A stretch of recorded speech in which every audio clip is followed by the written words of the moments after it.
This WOT 101 video will make more sense if you first view the video about the Wheel of Time. Spoilers for the second part of this video are moderate instead of very light because of the discussion of a topic that may have significance to the story later. No plot-related details will be described, but the nature of these topics may be considered a bit more spoilery to some than the past WOT 101 videos. The spoiler meter will shift from very light to moderate at that point in the video.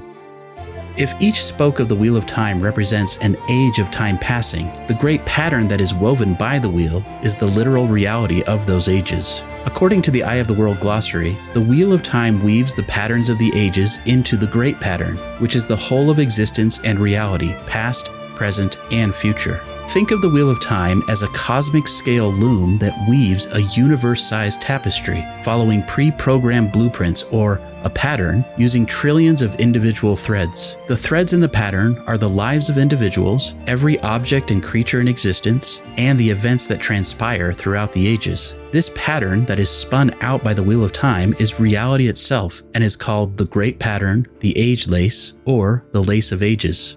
The creator is said to have put the Wheel of Time in place. It is likely that the creator also predetermined the pattern that the wheel follows in order to make history repeat. So long as the wheel keeps turning, the pattern continues to weave, the ages repeat, and people continue to reincarnate and live and relive their lives throughout the ages. The Dark One is an entity that seeks to either destroy the Wheel of Time and all of reality, or to rebuild the pattern in its own image. If the pattern were to unravel, or if the Wheel of Time was destroyed, existence as we know it would cease. The pattern is neither good nor evil, but seeks to keep balance and to continue to exist.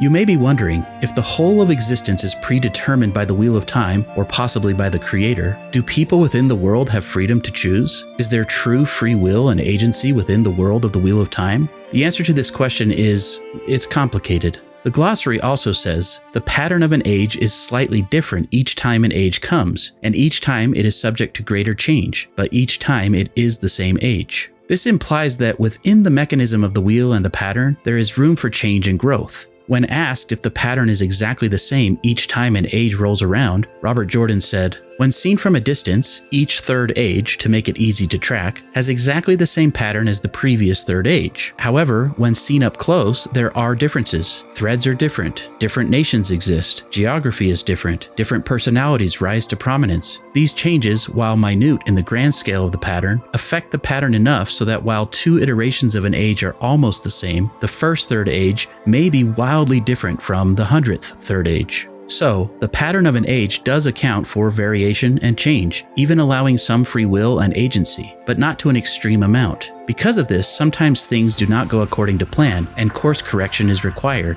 The Wheel of Time, or possibly the Creator, set up a corrective mechanism called tavirin for this eventuality. If the pattern is a tapestry that is veering off course, a great change may be needed to fix it. A new, smaller pattern or web can be added to the pattern of an age to cause this change. This is referred to as the web of destiny. The glossary says, the web of destiny is a great change in the pattern of an age, centered around one or more people who are tavirin. The glossary also says, tavirin is a person around whom the Wheel of Time weaves all surrounding life threads, perhaps all life threads, to form a web of destiny. In other words, when the pattern needs certain things to happen or change, special people called tavirin are born. These tavirin are like anchor point threads in the pattern and have the ability to influence the world and the people around them. They can literally change and shape the web of destiny, which keeps the pattern of an age on course and keeps the great pattern of all of the ages running smoothly. These tavirin often have less freedom of choice as they're tools of the pattern. Deus ex machina is a term for a common trope in stories that is, quote, an unexpected power or event saving a seemingly hopeless situation, especially as a contrived plot device in a play or novel. Tavirin is a brilliantly creative in-world mechanism developed by Robert Jordan that helps to explain why things happen the way they do in the story to some of the characters. It's essentially an explanation for Deus ex machina within the Wheel of Time story, without making events feel contrived or coincidental. For a much deeper but still spoiler-light look at several topics from this video, please watch my deep dive video all about the Wheel of Time and the Great Pattern. And as always, for more information about this and other spoiler-free Wheel of Time topics, please consider subscribing and check out the related videos and topics here and in the description.